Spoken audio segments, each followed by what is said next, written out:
Hello, I'm Dani Louise Smith, the Queen of Business Organisation, and you're actually joining me this episode today from a place of just having danced, and the rain is starting to come down. We're still in summer holidays at the time of recording, so there's kids playing out on the streets. There may be noises, I may be a bit sweaty, but I'm really excited to talk about this topic today, which is the lessons I learned from writing a book. Oh, I've been dying to share this because although at this moment in time of recording this, we're not completely finished, so there may be more to share about this, but I'm going to take you through the journey so far and what it's been like for me. So I didn't know where to start. Like with anything in your business, you just don't know where to start, do you, right? And my advice to anyone who says, "Oh, I'd love to do that. You're so lucky that you can do that." Luck is not the thing, right? I decided this is what I wanted and I went and got it and created it. I seeked the right support. I did I did the do. I did the things. I went and spoke to someone who'd done it before so that I could learn from her. And I hired a book coach. I read a book about writing a book and I just started writing. So if you're thinking, I would love to write a book, or it could be anything, write a course, launch a program, start a new business. If you're thinking any of that, anything, any goal or any pipe dream that's just sat in the back burner and you're not taking action on it, I want to inspire you to do it because I'm so excited that in just a couple of months, so I'm recording this in August, and in just a couple of months, my book will be in people's hands. Like 6-year-old me would be happy dancing and celebrating because I've loved writing since I could write. And yeah, I'm just excited. So I want you to feel that. I want you to see your goals come into fruition and get excited about it. So now let's get into the lessons. So my first thing is I would, if I could go back and speak to my past version of me, the previous me, myself last year, who was like, right, I've been sitting on this, I've been wanting to do this, but I've not been doing it. And so what I did was I was like, right, 2024 is going to be the year I write and publish my book. And so I set that intention. And because I know I needed accountability on that, because I kept saying it and kept saying it and kept saying it, I decided to hire a book coach specifically for that. Because basically I watched Lisa Williams launch her book, loved the process of how she did it. She hooked me in. I got involved with like giveaways. It was really fun. And I wanted to do it in the same way. I wanted it to be really fun. I wanted to create interest and desire. I wanted to make it big. I just wanted to enjoy the process. So I hired her. But if I could go back, I would not only hire her again, like no doubt about it, I would I would give myself way more time. That is the biggest lesson I've learned because I I think I can just do everything and anything and forget that I'm human. And yes, I show up regardless of circumstances. Yes, I'm really good at being organized. I'm good at doing the things that I need to do. But sometimes that's a detriment to my own health, I guess, and I put stress on myself. So at this moment in time, in particular, like it's summer holidays, and although I've been organized and I've had my schedule set up to work 3 days a week, which has gone so fast, so fast, and then to enjoy time out with the kids, and yeah, it's been really good because we've done a lot, but because I've been working 3 days, in those days that I've been working, I've actually been working longer hours. I've had the deadlines to meet with the book, and I haven't given myself as much time as I wish I had because basically, I mean, this is a good problem to have, right? But I launched a new service unexpectedly. Like I didn't plan to be doing my mini mastermind this year. I didn't plan to be doing my strategy success secrets, which had a 30-day broadcast. I didn't plan to then launch another masterclass, Triple X Extraordinary. So all of these things weren't on the plan, and it's okay to pivot and deviate from the plan in order to do what you want to do. But these weren't on the plan, and so then I've got like 12 more clients than I expected to have. I've got 3 more services than I expected to be delivering. And all of that comes with a long list of to-dos, like the tech stuff. And yes, I have a team. I've been able to outsource a lot, but it has come with a long list of to-dos. And then obviously my other like coaching and group mentoring containers that I've got, my one-to-one clients that I've got, it was a lot on me. So if I could go back, or what I will do better next time, upon reflection, is I will give myself more time. So the moment I set the intention to do another book, which I definitely will be doing though, I definitely will. I've got so many ideas of what I want to do, but next time I set that intention, I will actually be marking out more time in the beginning, which I didn't do because I looked at my clear calendar and I just thought I've got plenty of time. But when I started the year saying that, it quickly came to spring and I'd hardly written anything, and I was 2 months away from a deadline of completing the book. So I had to get writing. So every moment was spent writing. And then it's like a breather and you think, yeah, I've done it. But then the next step is editing.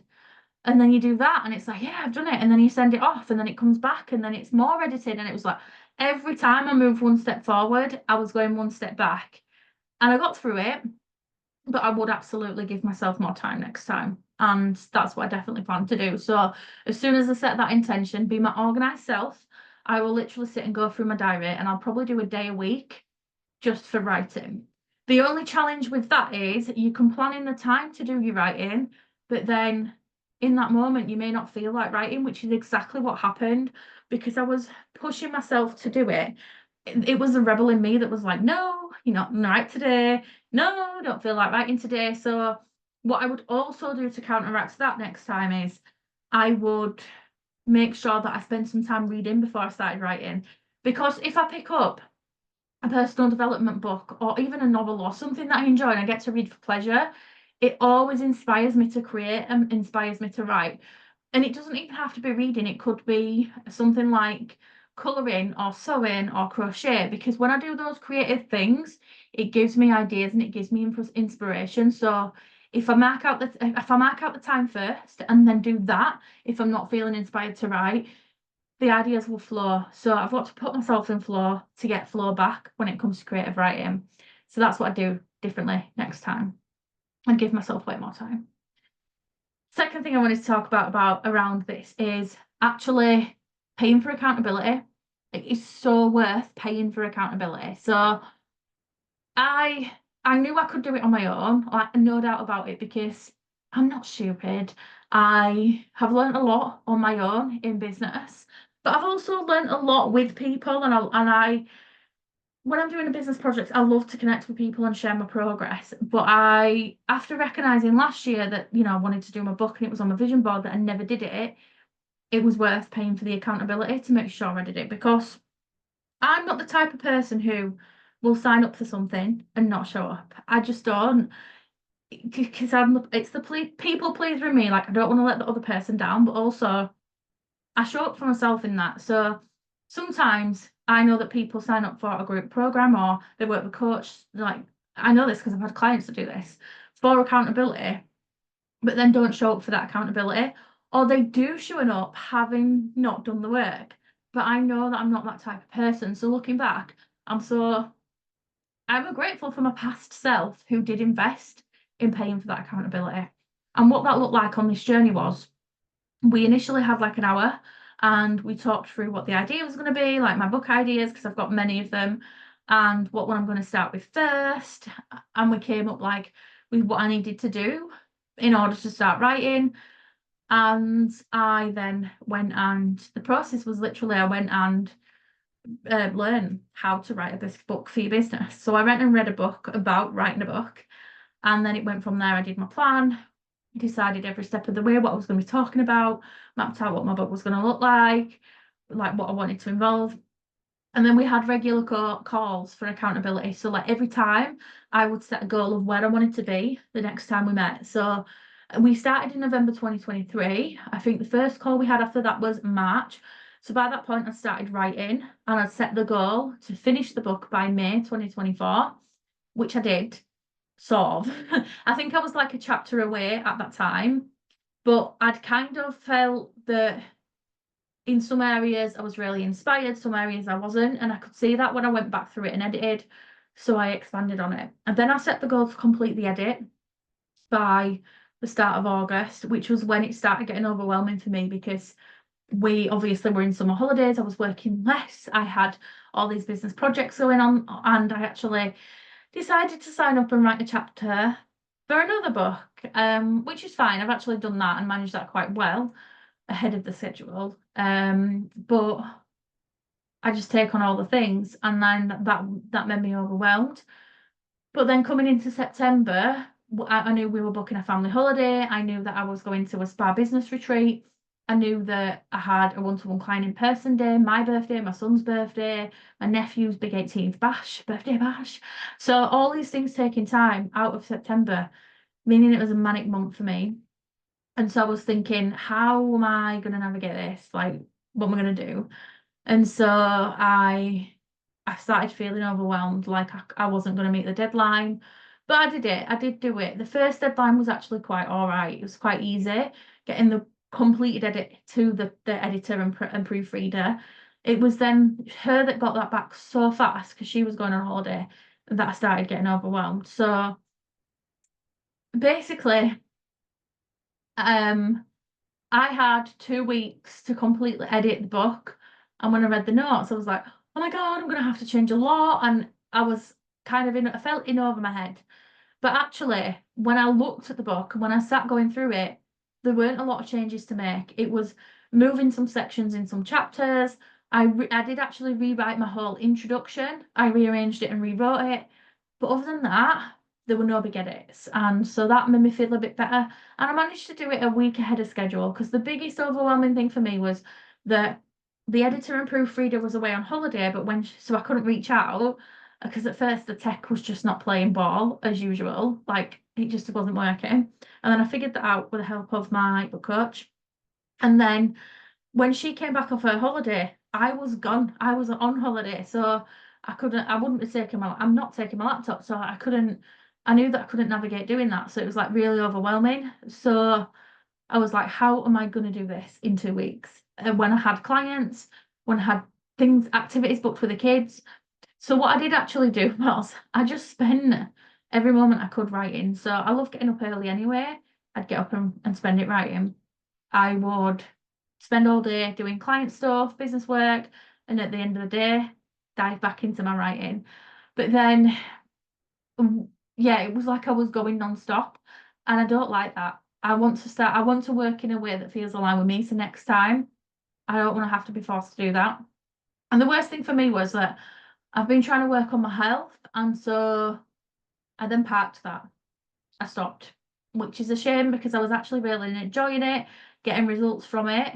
And so I stopped because I was just so overwhelmed. And there's like no excuses. Like you can do both. You've got to find a way to do both. But for me in that moment, I was like, no, my brain needs to process doing one thing at a time. So all my day-to-day stuff, like client work and the non-negotiables of business, were in my diary. And then any free time I had, I just dedicated it to the book.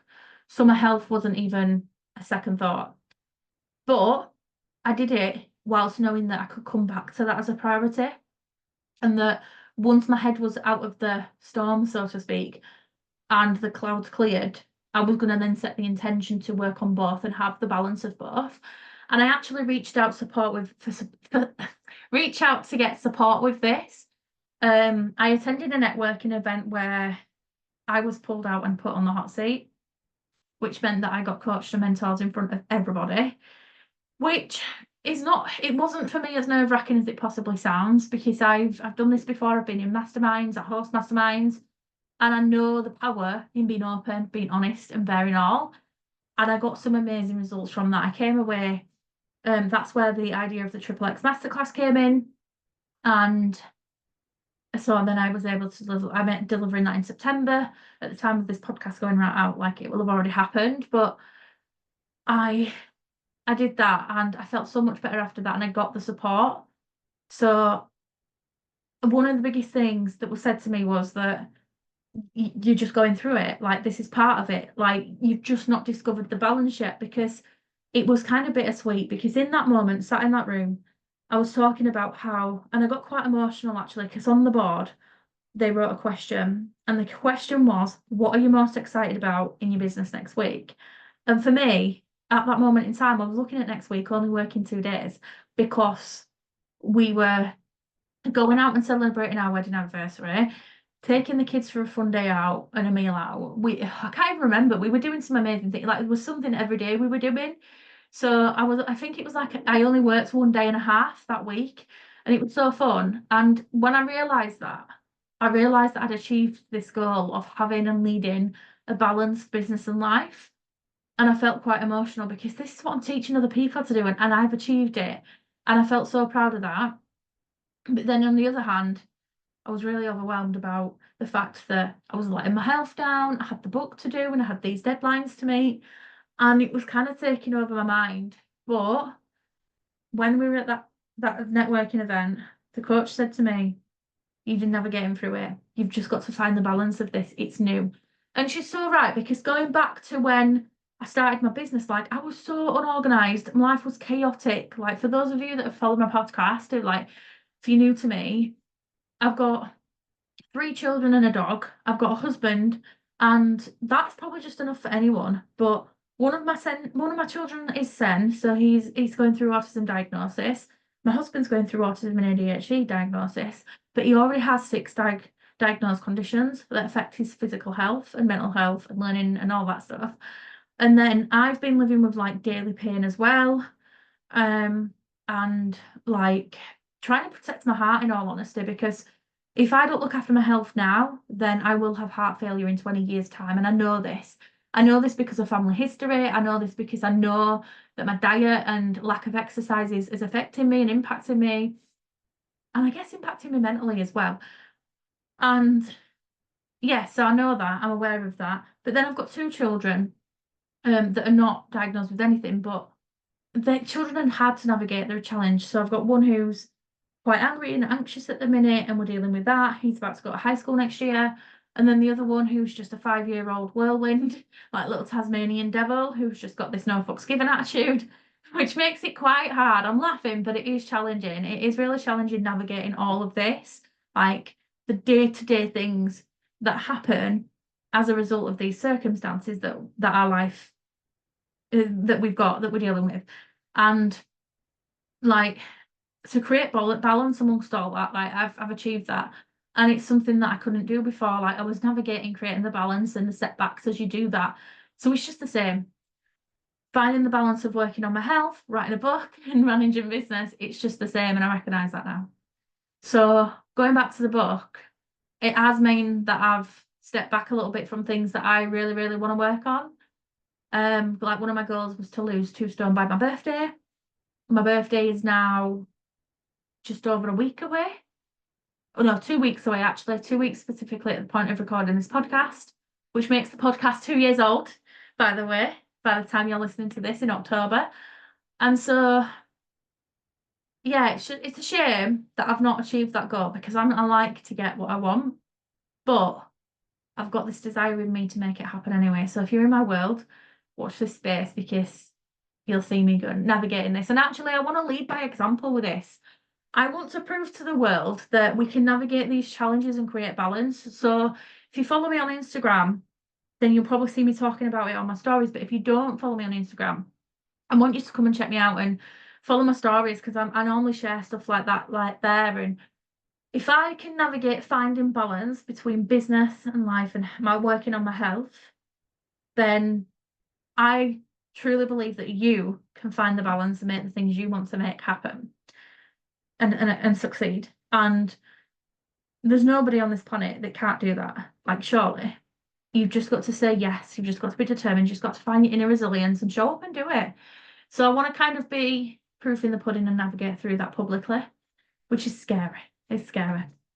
But doing it whilst writing a book just wasn't for me. So the process. So the editing process, oh my God, it was a nightmare. So I found it really hard. I just kind of didn't want to do it. I was procrastinating on it at first, but once I tackled it, it was easier than expected, like I've said. So how did I move through all this? I just organised my way through it, like I always do best. So I set the time in my diary, like when am I going to edit? When am I going to work on this? When am I going to work on that? So I'm now at a point where from September, I have a lot more time available to me. So I guess the key thing now is for me to sit down and plan in some time in September to actually do the formatting. So I was going to outsource it, but actually it's going to be quite cost effective. It's quite costly to do that, which I didn't realise. So that's another lesson I've learned whilst writing this book. Like to outsource some things it can be quite costly. So I didn't pay a lot for. I'm going to be fully transparent. Actually, I don't mind. So for my book coach, I think I paid something like 350. I definitely didn't pay over £400, and I think that's a bargain for that regular accountability. I paid about 850, I think, for the book editor, which I think is really good as well. So my book is based on 40,000 words, which I think we've slightly just exceeded, but that's okay. And so I paid that. So already we're at over £1,000 investment. The minimum spend for my book launch event was £500. Then I've ordered a roller banner, I've ordered a poster with like the book cover on so that I can use it as a prop at the event, but also put it here in my office. As a like a souvenir and something to keep because I really love the cover. Um and I then decided, I'm gonna do goodie bags for my VIPs, and yeah, most of it, like I got sponsorships to cover the cost of that, but got excited and kind of blew the sponsorship money straight away. I invested so it was 295 to work with Zoe Kendall Creative, which is she's amazing. She's been a godsend throughout this period. So we recorded some B-roll footage and content, and she's now doing my book launch. So she's recording that as well, so that I've got more content to market the book. And she's going to be a regular essentially in my business. So I think it was 295 for that session, but she did actually sponsor me. So I think we took it down to something like 265 for the cost of that. So already you can see how this launch has cost me, this book project has cost me a lot of time, but it cost me about 2 grand in investment. I've probably missed some things off, but that's what off the top of my head, that's kind of the process and like what's been involved. So how did I navigate through all of these lessons that I've learned? So navigating through the time, being organized, just literally I'm going to have to do that now. I'm going to have to sit down and plan in the time that I'm going to spend working on the formatting of the book, which is where I take the words and literally format them into pages. And oh my God, I'm just thinking like, how many pages is this going to be? And I'm going to have to number all those pages. I'll be using Canva to do it. And then, so I'm gonna, at time management wise, set the time aside in my diary, implement it. Accountability helped a lot.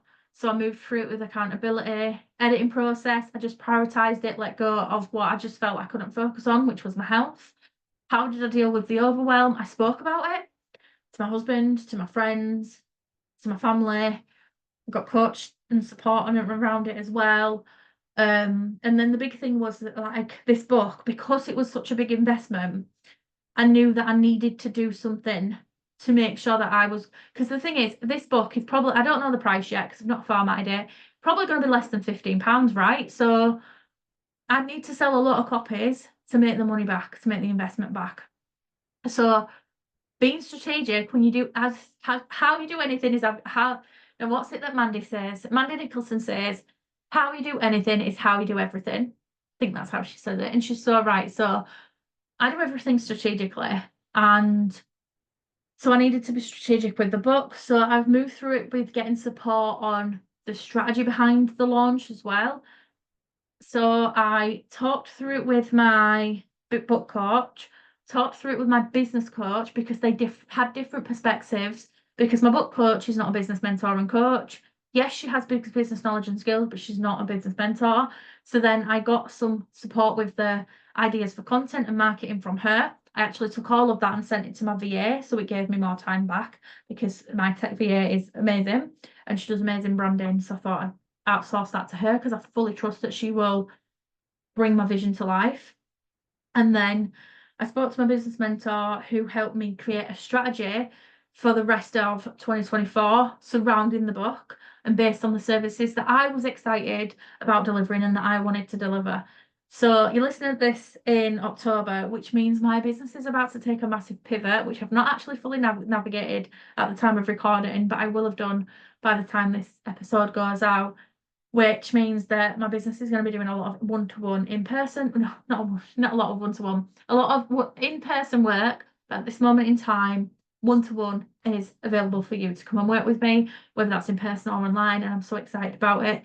I'm upgrading my business and life by signing up to, I will have signed up by the time you listen to this, to a business suite, business premium membership, which gets me access to a gym, a spa, a business lounge every single week, and I can bring my clients once a month as well. And I'm just excited. This feels like a really, really up level, and I can't wait. And I just feel so grateful, and I want other people to kind of get to this point in the business. I'm getting emotional now. Oh my God. Yeah, I want other people to get to this place in their business. I'm having to fight back the tears. I've been so emotional this week in my own business because I've had challenging clients, but I've also had the most amazing clients. And the fact that I get to create a book that teaches what I teach at an affordable level is just amazing. Anyway, going back to the strategy, because I am getting emotional and getting distracted. I wanted to make sure that I could get that return on investment. So with the book launch comes my program Foundations, but I've navigated changing how I'm delivering that to make it better than ever, to make it really engaged. And I guess I'm navigating a lot of my containers and way that I work with people, because after launching my mini mastermind and how much fun it was, and yeah, I'm just how great that experience was for me, but also for my clients. Kept me busy, don't get me wrong, but I love it. Love, love, love it. So I wanted to really have an impact with this launch following the book. So I've moved through it with working on my strategy as well. And I guess most recently, taking a step back is one way that I've had to move through it, because I've pushed myself so much with this book that I've had to really be mindful and decide to not say yes to everything. Sometimes it can be a no for now, even if I do want to do the thing. It's okay to book stuff in months away if it doesn't suit me to do now. Like, for example, I've got a friend who I really, really want to support because she's delivered some services to me, and I want to give her that return and that exchange. So I said, let's do an in-person day, but we've not really got a date in the diary. We've both been dealing with things, and so, that's how it goes.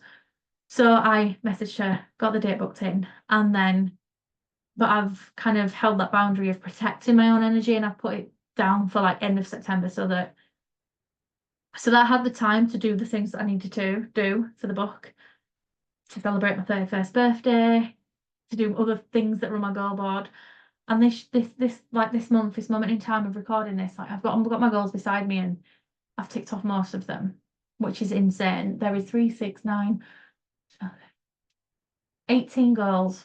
Yeah, eight, I should have known that. There's 2 grids of 9. Just me with my maths. There is 18 goals on there, and the only one I really haven't ticked off is shedding 1 stone of weight, although I was close. Completing my CPD certification, but at the time of recording this podcast, I probably will have done.